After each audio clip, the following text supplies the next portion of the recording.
এই যে ঈদের দিন, আগামীকাল ঈদ হবে, আল্লাহ নবী সাল্লাল্লাহু আলাইহি ওয়াসাল্লাম কি দেখালেন? কোরআনে এসেছে ইতিমের ব্যাপারে কোরআন বলেছে লা তাকুলু, এই দুনিয়ার মুসলমানরা শোনো, ইতিমের মাল খেও না, খবরদার ইতিমের মাল খেও না। যারা ইতিমের মাল খাবে তারা এই দুনিয়াতে জাহান্নামের আগুন খাবে। ইতিমের মাল খেলো না, ইতিমের মাল খেয়ে পেট ভরলো না, বরং জাহান্নামের আগুন তার পেট ভরিয়েছে। সুতরাং দুনিয়াতে যারা জাহান্নামের আগুন খাবে, মরণের পরও তারা জাহান্নামে অনিবার্য যাবে। কোরআন বলেছে লা ইয়াকুলুনা ফি বুতুনিহিম ইল্লান নার, যারা ইতিমের মাল খাবে চক্রান্ত করে, কৌশল করে, তারা এই দুনিয়াতে জাহান্নামের আগুন খাওয়া শুরু করে দিয়েছে। এই কথাটা কোরআন বলল। খবরদার ইতিমের সঙ্গে ভালো ব্যবহার করো, ইতিমের সঙ্গে সুন্দর ব্যবহার করো, ইতিমের মাল হস্তক্ষেপ করো না। কোরআন এতটুকু বলে চুপ হয়ে গেল। জীবন্ত কোরআন নবী মুহাম্মদ রাসূলুল্লাহ সাল্লাল্লাহু আলাইহি ওয়াসাল্লাম সমাজে দেখালেন কেমন করে ইতিমের সঙ্গে ভালো ব্যবহার করতে হয়। ঈদের দিনে নবী নামাজ পড়তে যাচ্ছেন, খোলা ময়দানে ঈদের নামাজ হবে।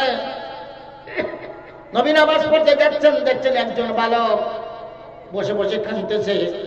আল্লাহ নবী গিয়ে বললেন, কেন তুমি কাঁদো? কোথায় তোমার ঘর, কিবা তোমার নাম? বালককে বললেন, ইয়া রাসূল, আমি ততক্ষণ বলবো না যতক্ষণ না আপনার পরিচয় দেবেন। আপনি বলেন, আপনি কি এই যুগের শেষ নবী রহমাতুল লিল আলামিন? আল্লাহ নবী অবাক হয়ে বললেন, কে তোমার আমার নাম শেখালো? আমি রহমাতুল লিল আলামিন ছাড়া তুমি আমার কাছে কোনো কথা বলবে না, তোমার দুঃখের কথা বলবে না। কে তোমাকে শেখালো বলো? আমি রহমাতুল লিল আলামিন, আমি নবী মুহাম্মদুর রাসূল। ছেলেটি ডুবলে ডুবলে কান্না শুরু করলো, হুজুর, জিহাদে আমার বাপ শহীদ হয়ে গেছে, আমার মা অন্যত্রে বিয়ে করেছে, আমার দ্বিতীয় পিতা এত কঠিন তার প্রাণ। আমার মা যদি আমাকে গোসল দিয়ে মাথায় তেল দিয়ে একটু মাথাটা আঁচড়ে দেয়, আমার বাবা সহ্য করতে পারে না, আমার মাকে প্রহার করে, আমার জন্য আমার মা বড় মার খায়। আজ ঈদের রাত আমার মা বড় কষ্ট করে আমাকে রাতের বেলা ঘুম থেকে তুলে বললেন, সাহেব, এখানে তোমার শান্তি নাই, শান্তি হবে না রে বাবা, ঈদের খুশি তুমি এখানে পালন করতে পারবে না। যাও বাবা, চলে যাও, সুদূর মদিনায় চলে যাও, যেখানে নবী মুহাম্মদ রাসূলুল্লাহ সাল্লাল্লাহু আলাইহি ওয়াসাল্লামের কাছে চলে যাও। তিনি ইতিম, আর তোমার মতন ইতিমের হক আদায় করে দেবে। তাই আমি রাতের বেলা অন্ধকারে হাঁটতে হাঁটতে মদিনার পথ ধরে আমি বসে কাঁদি। আমাকে কতজন শুধালো, কেন কাঁদো? আমার কাছে বলো, আমি তোমার প্রয়োজন মিটিয়ে দেবো। কিন্তু আমি জিজ্ঞাসা করলাম আমার মায়ের কথায়, তুমি কি নবী, তুমি কি রহমাতুল লিল আলামিন? সকল বলল, না না, আমি নবী না, নবী না, নবী না। আমি কারোর কাছে মনের বেদনার কথা খুলে বললাম না। হাবিব, আপনি রহমাতুল লিল আলামিন, আপনিও নাকি ইতিম, আমিও যায়েদ ইতিম। আজকে যে আমার চোখের পানি আপনি মুছিয়ে দিতে পারবেন? রাসূল আর থাকতে পারলেন না। রাসূল কোলে তুলে নিয়ে বললেন, যায়েদ, কি দিয়ে তুমি সান্ত্বনা দেবো বল? আমার বিল্ডিং বালাখানা নাই, জমিদারি নাই, জায়গা জমি নাই, কি দিয়ে তোকে সান্ত্বনা করবো বল? একে দুটো বৃষ্টি কথা মুখে বল, ওরে যায়েদ বল, তুমি যদি আমি যদি তোমার বাবা হই, আয়েশা যদি তোমার মা হয়, আর আমার কন্যা ফাতেমা যদি তোমার বোন হয়, তবে কি তোমার বাপের কথা তুমি মনে করবে, তোমার মায়ের কথা মনে করে কি তুমি আবার কাঁদবে? যায়েদ কেঁদে বললেন, হুজুর, আর কোনোদিন কাঁদবো না। আপনার মতন পিতা, আয়েশার মতন মাতা, ফাতেমার মতন বোন পেয়ে আর কোনোদিন কাঁদবো না। আমি খুশি গো হাবিব, আমি খুশি। যথার্থ আপনার নাম রহমাতুল লিল আলামিন। আল্লাহ নবী নামাজ পড়লেন না ঈদে, এতিমকে নিয়ে ঘরে ফিরে গেল। আয়েশাকে ডেকে বলছেন, আয়েশা এসো, আয়েশা তাড়াতাড়ি এসো, ঈদের দিনে আল্লাহ নতুন খুশিতে মালামাল করেছে। এই যে আমার কোলে এতিম, বাবা নাই, মা থেকেও নাই, এই এতিমের মাথায় হাত বুলিয়ে দাও। আমি নবী বলছি, শোনো আয়েশা, একে কাপড় দিতে হবে না, পরাতে হবে না, একে গোসল দিয়ে খাওয়াতে হবে না, তার আগে শুধু মাথায় হাত বুলিয়ে দাও। দুঃখ বেদনা নিয়ে, এতিমের বেদনা নিয়ে তুমি মাথায় হাত বুলিয়ে দাও, যত মাথায় চুল, প্রতি চুলের পরিবর্তে আল্লাহ তোমার আমল নামায় নেকি লিখে দেবে। আয়েশা ওকে খাইয়ে দাও, উদর পূরণ করে খাইয়ে দাও, নতুন জামা পরিয়ে দাও, মাথায় টুপি দিয়ে পায়ে জুতো পরিয়ে দাও। আয়েশা যতক্ষণ আমি ওর মুখে কাঁদতে দেখেছি রে আয়েশা, আমি কল্পনা করেছি আল্লাহর সাথে চুক্তি করেছি, যতক্ষণ ওর মুখে হাসি দেখবো আমি ঈদের নামাজ পড়বো না, আমি ঈদের নামাজ পড়বো না। আমি যেখানে কাঁদতে দেখেছি ওকে ওখানে হাসতে দেখবো, তবে আমি ঈদের নামাজ পড়বো। কোরআন বলেছে ইতিমের হক আদায় করো, ইতিমের সঙ্গে ভালো ব্যবহার করো, কিন্তু বাস্তব কোরআন তো বলতে পারে না, কথা বলতে পারে না। সেজন্য আল্লাহ নবী ছিলেন জীবন্ত কোরআন। আল্লাহ নবী তার জীবন্ত কোরআন, তার জীবদ্দশায় তিনি তার আমল দিয়ে, চরিত্র দিয়ে, আখলাক দিয়ে বুঝিয়ে দিয়েছে একজন কোরআন একজন ইতিমের সঙ্গে কেমন ব্যবহার করতে হয়। আল্লাহ নবী বলেছেন কাফিলুল ইতিম, যারা ইতিমের লালন পালন করবে, ইতিমের যারা লালন পালন করবে, আমি নবী মুহাম্মদ রাসূলুল্লাহ কিয়ামতের দিন জান্নাতে আমি আর ওই ইতিমের লালন পালনকারী দুজন কাছাকাছি থাকবো। এর থেকে আনন্দ আর আছে কিছু? জি, এর থেকে আর আনন্দ কিছু আছে? দেশে কত ইতিম ঘুরতেছে, কত ইতিম দেশে রয়েছে। হয়তো দেখা যায় ঈদের দিনে তাদের শান্তি নাই, বাবা তাদের ছেলেদের ধরে ধরে আনতেছে, তার দিকে কষ্ট হচ্ছে, আমারও বাপ যদি থাকতো আমাকে নিয়ে যেত। এরকম আছে না? নাই? যদি আমরা, আমাদের সমাজ যদি সেই রকম জায়গায় আসতো, জাকাতের টাকা, ফিতরার টাকা, খয়রাতের টাকা এক জায়গায় করে আমরা মাদ্রাসাতেও দিতাম, ফকিরদের দিতাম, দেশের এতিম দুস্থদের হাতে তুলে দিতে পারতাম, আজ হয়তো একসাথে আনন্দ করে সকল মিলে আজ আনন্দ করে ঈদ করতে পারতাম।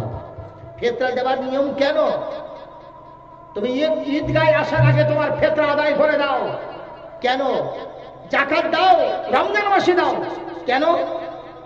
এই জন্য দাও, তোমার জাকাতের টাকায়, তোমার ফিতরার টাকায় যারা দুস্থ দরিদ্র, যারা স্বামীহারা বিধবা, যারা এতিম বাবারা, তোমার ওই টাকায় অন্তত তোমার যে ৫,০০০ টাকার জামা গায়ে দেবে, তুমি ১,০০০ টাকার জামা গায়ে দেবে, তোমার ওই এতিম ভাইটা, এতিমের ভাইয়ের ছেলে এতিম, সে অন্তত ২০০ টাকার জামা গায়ে তোমার সাথে নতুনে নতুন মিলিয়ে তোমার পাশে দাঁড়িয়ে নামাজ পড়তে পারবে।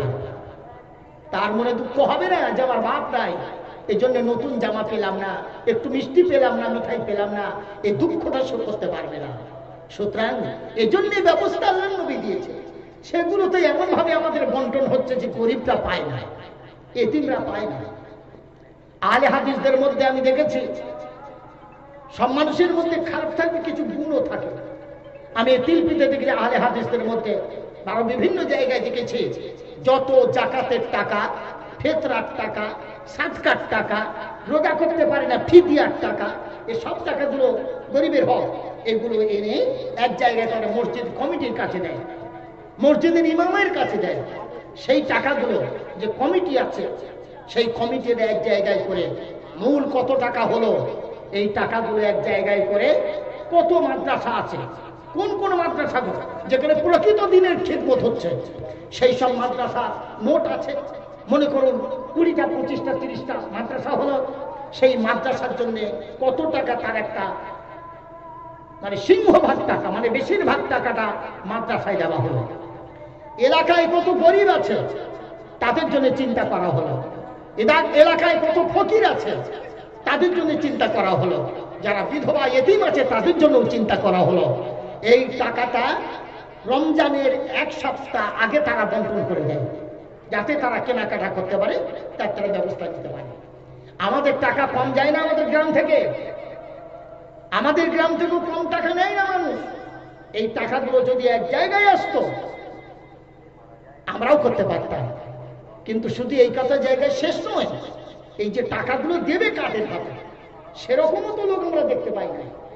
যে আল্লাহ হেফাজত করো, যাদের কাছে মসজিদের টাকা থাকে না, মাদ্রাসার টাকা থাকে না, তাদের কাছে গরিবের এই সমস্ত জমা টাকা দিলে তার কাছে খেয়ানত হবে না, এই বিশ্বাস কি আছে?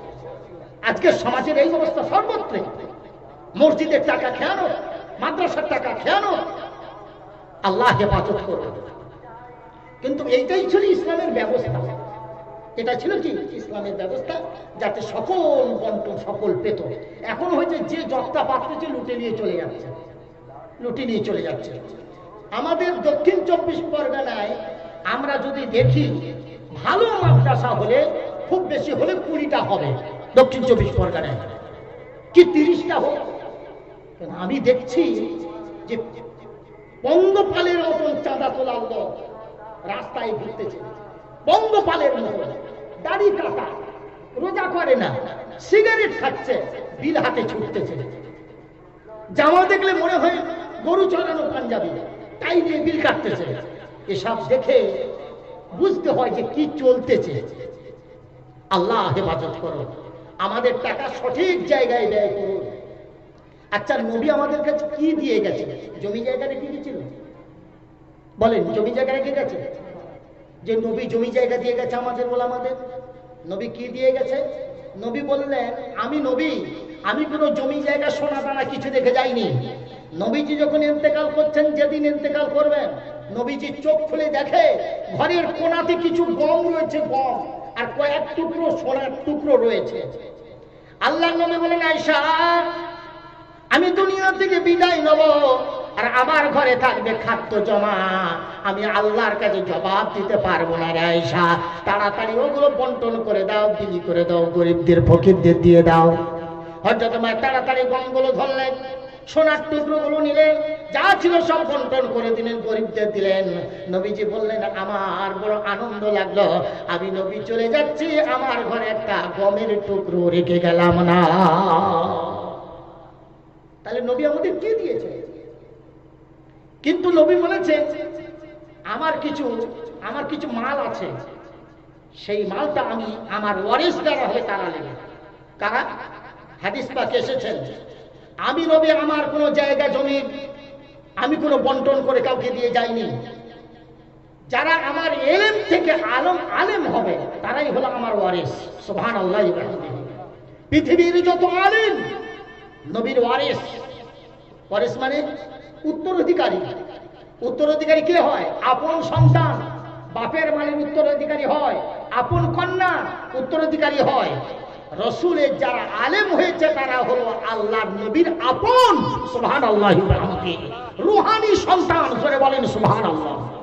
সুতরাং রসুল আমাদের দিয়ে গেছে কি? এলেম দিয়েছেন। তো এই এলেমটা প্রচার করতে হবে। এলেম প্রচারের কি? বেশি বেশি আলেম বানাও, বেশি বেশি হাফেজ বানাও, কোরআনওয়ালা বানাও, নারী পুরুষ সকলকে কোরআনওয়ালা বানাও। দ্বীনের এলেম যত বাড়বে তত দ্বীনদার হবে, তত আল্লাহ চরিত্র থেকে বাঁচতে পারবে, তারা নোংরামি থেকে বাঁচতে পারবে। এই জন্য বেশি বেশি এলেম প্রচার করতে হবে। এই প্রচার করতেছে কোথায়? মাদ্রাসায় নাকি অন্য জায়গায় হচ্ছে? মাদ্রাসায়। তাহলে কোন মাদ্রাসা? এখন ট্যাক্সি মার্কা মাদ্রাসা, আপনার রিক্সা মার্কা মাদ্রাসা আছে তো। ট্যাক্সি মার্কা মাদ্রাসা মানে 3 জন, একজন আপনার ড্রাইভার, 3 জন প্যাসেঞ্জার।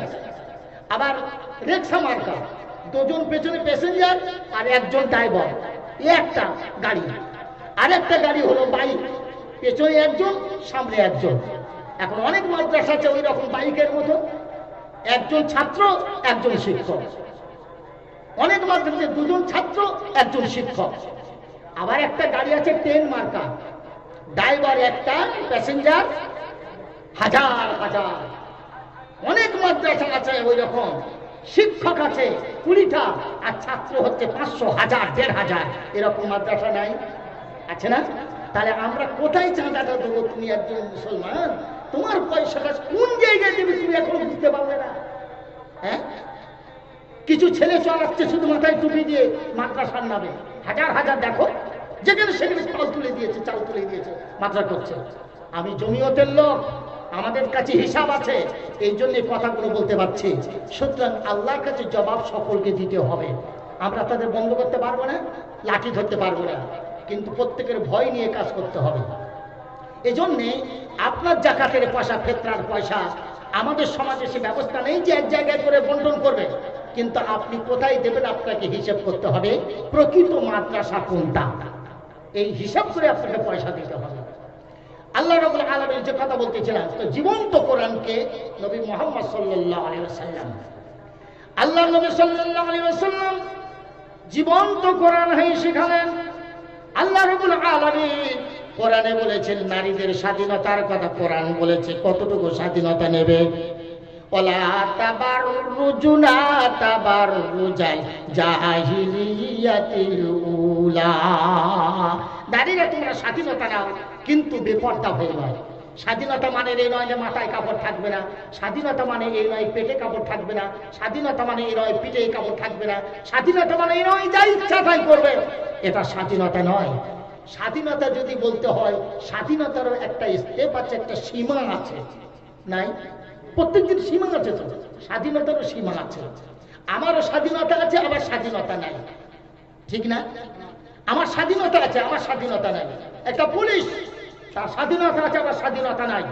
যেমন পুলিশ হয়েছ তুমি, ওই ইউনিফর্ম পরো, ইউনিফর্ম মোটা কাপড়, কালারটা নিশ্চয়ই জানা আছে সবাই। এইরকম খাকি কাপড়, খাকি রঙের আর মোটা কাপড়, প্রচন্ড গরম, পুলিশকে ওই পরতে হবে না, হবে না? ও কি বলতে পারবে আমার স্বাধীনতা আছে? আমি থানায় কাজ করবো আর আমি ওই ফাইন আর্দি শাহজাদা আর্দি পরে যাব? যাবে? একটা রেড করতে যখন শাহজাদা আর্দির পাঞ্জাবি আর পাজামা পরে যাবে, ওর খেল খতম করে দেবে না? ওর কপালে গেরো আছে না নাই? আছে। কারণ ওই ইউনিফর্ম নিয়ে তো নিতে হবে। বোঝা গেল এর স্বাধীনতা আছে, আবার স্বাধীনতা নাই। একটা কলেজের প্রফেসর, তার স্বাধীনতা আছে, আবার স্বাধীনতা নাই। স্বাধীনতা নিশ্চয়ই আছে, কিন্তু আবার তুমি যখন একটা চাকরি করতে হচ্ছে তোমার স্বাধীনতা নাই। 10টায় ঢুকতে হবে, টাইম মনে করো, টাইমে ঢুকতে হবে। ছেলেদের ক্লাস করতে হবে, ক্লাস বাই ক্লাস করতে হবে, তারপর তোমার সময় মতন তোমাকে বেরোতে হবে। এটা স্বাধীনতা হরণ, কিন্তু এটা মেনে নিতে হচ্ছে। বোঝা গেল স্বাধীনতার একটা সীমা আছে। নারীর স্বাধীনতা দিয়েছে ইসলাম, কিন্তু ইসলামের স্বাধীনতার সাথে আর একটা জিনিস আছে। স্বাধীনতা মানে এ নয় যে তোমার দেহ বার করে, পেট বার করে, পিঠ বার করে, মাথায় কাপড় দেবে না আর তুমি রাস্তা দিয়ে যাবে, চেঁচিয়ে যাবে, এটা না। নারীর স্বাধীনতা মানে কি? নারীর স্বাধীনতা মানে আপাদ মস্তক ঢাকতে হবে, আপাদ মস্তক ঢাকতে হবে। তারপর কি? এমন কোন গহনা তুমি পরো না তার গহনার আওয়াজে পরপুর আকৃষ্ট হবে, এইরকম গহনা তুমি পরবে না। ওলা তাবাররুজ না তাবাররুজাল জাহিলিয়াতিল উলা। আমার মা বোনেরা অনেক ওই ঝাঁঝর পরে, ঝাঁঝর পরে তো পায়, ওই ঝাঁঝর পরে চললে পরে আওয়াজ হয়, তাই না? হারাম, কবিরা গুনাহ, কবিরা গুনাহ, গুনাহে কবিরা, যা তওবা ছাড়া, আল্লাহর কাছে ক্ষমা তলব করা ছাড়া মাফ হবে না। আল্লাহ নবী সাল্লাল্লাহু আলাইহি ওয়াসাল্লাম নারীদের স্বাধীনতার কথা বললেন। একজন নারী গেলেন আল্লাহর নবীর কাছে, একজন নারী নিয়ে বলছে, ইয়া রাসূলুল্লাহ, মদিনার তরফ থেকে, আমি নারীদের তরফ থেকে এসেছি আপনার কাছে কিছু জানার জন্য। কি জানবে তুমি? হে রাসূল, আপনি বলুন। আমি নারী, আপনি নবী। আপনি নবী কি শুধু পুরুষের জন্য হয়ে এসেছেন, না পুরুষ নারী সবার জন্য নবী হয়ে এসেছেন? প্রশ্নটা দেখো কিরকম, কি যুক্তি সম্পন্ন প্রশ্ন, বলার কায়দা দেখো একজন নারীর। আল্লাহর নবী পুরুষদের দিকে, সাহাবাদের দিকে ঘুরে বলছেন, আমার সাহাবারা শোনো, নারী অনেক দেখেছো, এইরকম ধরনের প্রশ্ন করা নারী কি দেখেছো কোনোদিন? সাহাবারা বললেন না। আরে ভাই, আমি তো দেখে বলিনি, আমি তো পড়ে বলতেছি, কিন্তু সেই নারীটা যে কি ভঙ্গিতে প্রশ্ন করেছিলেন সে তো তখনকার সাহাবারা দেখেছিল, তখন তিনিই বলতে পারেন। আমি বললে কতটুকু বলতে পারবো? আমি কি সেই অবয়বকে তুলতে পারবো? পারবো না। আল্লাহ রাসূল বললেন, আমি নবী, নারী পুরুষ সবার জন্য নারী নবী হয়ে এসেছি। মেয়েটি বললেন, হুজুর, তবে আমরা দেখতে পাচ্ছি আমরা নারীরা ঠকে গেছি। কেন, কিসের ঠকা দেখতে হচ্ছে? বলে, ইয়া রাসূলুল্লাহ, আমরা ঠকেছি এজন্যই, আমরা দেখতে পাচ্ছি পুরুষদের আপনি জিতিয়ে দিয়েছেন। ঈদের মাঠে ওরা নামাজ পড়তে যায়, অনেক সওয়াব পায়। জানাজার নামাজ পড়তে যায়, অনেক সওয়াব পায়। কবরে মাটি দেয়, দাফন করে, অনেক সওয়াব পায়। অসুস্থ হলে তাকে সুস্থতার জন্য ধরে হসপিটালে নিয়ে যায়, অনেক সওয়াব পায়। হুজুর, আমি দেখেছি জুমার নামাজ পড়তে যায় পুরুষেরা, এদের আপনি অনেক সওয়াবেরা পায়, কিন্তু আমরা নারীরা জুমার নামাজ পড়তে যেতে পারি না, আপনি ঈদের নামাজ পড়তে যেতে পারি না, জানাজার নামাজ যেতে পারি না, আমরা জুমার নামাজে যেতে পারি না, আমরা অসুস্থ ব্যক্তির সেবাও করতে পারি না। পুরুষদের সমতুল্য নেকি কেমন করে আমরা অর্জন করব? আমরা তো দেখতে পাচ্ছি পুরুষরা আগে জান্নাতে যাবে, আমরা তাদের অনেক পরে জান্নাতে যাব। ওদের সমতুল্য নেকি তো আমরা অর্জন করতে পারবোই না, এটা বাস্তব না? আল্লাহর নবী কি বললেন? এ আল্লাহর বান্দী শোনাও, পুরো মদিনার নারীদের তুমি তালিম দিও, সকলকে বলে দিও আমি নবী তোমাদের জিতিয়ে রেখে দিয়েছি। পুরুষরা ময়দানে নামাজ পড়তে যায়, ঈদের নামাজ পড়তে যায়, অনেক দূরে হেঁটে হেঁটে যায়, জুমার নামাজ পড়তে হেঁটে হেঁটে যায়, জানাজার নামাজ পড়তে গাড়ি ছুটিয়ে যায়, অনেক মানুষ অসুস্থ হলে সেবা করতে হসপিটালে যায়, অনেক কষ্ট করে। এসবগুলো যা কি ওরা পায়, আল্লাহ রাব্বুল আলামিন আমি নবী বলছি তোমাদের আমল নামায় তোমরা পেয়ে যাবে। কি করে পাবে? তোমার স্বামী যখন জুমার নামাজ পড়তে যাবে, তোমার স্বামী যখন গোসল করতে যাবে, তার পরন কাপড়, তার গামছা, তার টুপি, তার মেসওয়াক, তার যা কিছু লাগে আতর যা সে ব্যবহার করে, সেইগুলো তুমি তার কাছে যদি জোগাড় করে দাও, তুমি তৈরি করে রেখে দাও আগে ভাগে, সে আসলো আর সে পরে এমন করে মসজিদে গেল, ব্যাঘাত ঘটলো না, খুঁজতে হলো না। আমি নবী বলছি তোমার স্বামী ওই পুরুষ জুমার নামাজ পড়ে যে সব পেল, অতটুকু সব, ওই পরিমাণ সব আল্লাহ তার স্ত্রীকেও দেবে। একজন পুরুষ যখন ঈদের নামাজ পড়তে যায়, কত দূরে যে ঈদের নামাজ পড়ে, হেঁটে গিয়ে কষ্ট করে রোদে পানিতে ভিজে ঈদের নামাজ পড়ে, এই কষ্ট করে নামাজ পড়ে যে সওয়াব পাবে, তুমি মহিলা গাড়িতে যদি তার গোসল করে, তার কাপড়, তার আতর, তার শর্মা, টুপি, জামাগুলো যদি এক জায়গায় তার সামনে হাতের কাছে এনে দাও, আল্লাহ রাব্বুল আলামিন ওই পরিমাণ সওয়াব তোমার আমল নামায় দেবে। ঠিক তেমন করে জুমার নামাজে, তেমন করে আপনার ওই যে আপনার কি বলে জানাজার নামাজে, তেমন করে কোন রোগী, তোমার স্বামী যদি কোনো রোগী দেখতে যায়, তার এই সমস্ত অবস্থা যদি তুমি তার সামনে করো, আল্লাহ রাব্বুল আলামিন হসপিটালে গিয়ে রোগী দেখতে গিয়ে যত কষ্ট পেল, যে সওয়াব পেল, ওই সওয়াব আল্লাহ তোমার আমল নামায় দেবে। এই কথাগুলো রাসূল কোরআন থেকে নিজে জীবন্ত কোরআন হয়ে আমাদের সমাজে, নারী সমাজে তুলে দিয়েছে। নারীদের পর্দা ফরজ, নামাজ পড়া কি? নামাজ পড়া কি ফরজ? এমন করে বলতে যে মনে হয় আমাদের দেশে তো নামাজ নেই মনে হচ্ছে। হ্যাঁ, নামাজ পড়া কি? 5 ওয়াক্ত নামাজ পড়া ফরজ। রোজা রাখা ফরজ। নারীদের জন্য নামাজ পড়া 5 ওয়াক্ত কি ফরজ, কিন্তু 5 ওয়াক্ত নামাজের মধ্যে পার্থক্য আছে। আচ্ছা বলো তো, তোমার মসজিদে বা ঘরে নামাজ পড়বে, 5 ওয়াক্ত নামাজ সব আস্তে আস্তে কেরাত পড়ো, আস্তে আস্তে কেরাত পড়ো, 3 রাকাতে জোরে পড়তে হয় আর 2 রাকাতে আস্তে পড়তে হয়। মসজিদে গেলে ইমাম তো পড়বেই, তবে ঘরে পড়ে যদি কেউ পড়ে সে আস্তে পড়তে পারে। 5 ওয়াক্তে আস্তে, একটু আর আছে, সবটাই সে আস্তে আস্তে পড়তে পারে বা জোরেও পড়তে পারে। কিন্তু নারীরা কওয়াক্ত নামাজ জোরে পড়বে, কেরাত করে জোরে জোরে কেরাত পড়বে। ঘরে নামাজ পড়ে যখন কেরাত পড়বে, আশেপাশে দেওর ভাষণ নন্দাই আশপাশে যারা আছে রাস্তাতে হেঁটে যাচ্ছে সব শুনতেছে, হ্যাঁ একটা মেয়ে নামাজ পড়তেছে। এইরকম নামাজ কওয়াক্ত মেয়েদের জন্য আছে? এখন তো আছে নেই। কেন বলতো? কেন? নামাজ পড়বে তো কোরআন জোরে পড়বে না? না, নারীর জন্য জায়েজ নেই, নারীরা সব আস্তে পড়বে। কেন? নারীর জন্য নারীর গলার কণ্ঠটাও পর্দা, নারীর গলার আওয়াজটাও পর্দা। এটা সহজ কমন কথা, বুঝতে পারলো কথা? যদি নারীর কণ্ঠ যদি ফরজ না হতো, আস্তে কথা বলা যদি তার জন্য জায়েজ না হতো, তাহলে আল্লাহ নবী সাল্লাল্লাহু আলাইহি ওয়াসাল্লাম নামাজে কোনদিন নারীদের বলতো না তোমরা আস্তে কেরাত পড়ো, ওদেরও বলতো তোমরা জোরে পড়ো। কিন্তু না, পড়তে পারবে না। যদি পড়ে তা কি হবে? এখন মাগরিবের নামাজে, এশার নামাজে জোরে কেরাত ধরেছে, আল্লাহর বান্দি ধরেছে, নামাজ কি হবে? নামাজ হবে না। নারীরা জোরে পড়লে নামাজ হবে না, নামাজ ফাঁসে। তাহলে বোঝা গেল নারীর কণ্ঠটাও পর্দা। আস্তে কথা বলো, ইশারায় কথা বলো, আল্লাহু আকবার। হ্যাঁ, কণ্ঠ দেখেছো কোথায়? হ্যাঁ, 12 ভোল্টের সব ফেল হয়ে যাবে। হ্যাঁ, আল্লাহ হেফাজত করো। তবে এগুলো আমাদের পারিপার্শ্বিক দোষ, আমাদের সমাজের দোষ। আমরা ছোট থেকে ওদের মানুষ করতে পারিনি, আমরা ছোট থেকে ওদের তালিম দিতে পারিনি। ওরা বড় হয়ে কি করে হবে? স্বভাব চরিত্র ছোটবেলা থেকে তৈরি করতে হয়, বুড়ো কালে পরিবর্তন হয় না।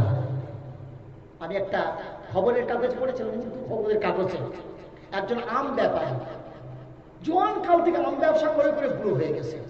এখন ওই আম ব্যবসা জোয়ান কালে করেছে, আর যত বাজারে সুন্দর সুন্দর মেয়ে যেত সব চোখ মারত আর টিটকারি করত।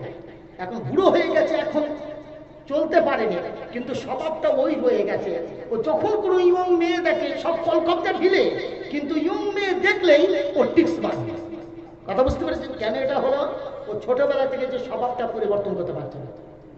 এর আরবিতে একটা কথা, জাবাল গদ্দার জিবিল না গদ্দার, পাহাড় পরিবর্তন হয় কিন্তু স্বভাব পরিবর্তন হয় না। ভালো করে খুলে দেখবেন, চিন্তা করে, স্বভাব পরিবর্তন হবে না কিন্তু পাহাড় সরে যেতে পারে, স্বভাব সরে না। এই জন্য স্বভাব সরবে কখন? ছোট্টবেলা থেকে, ছোটবেলা থেকে।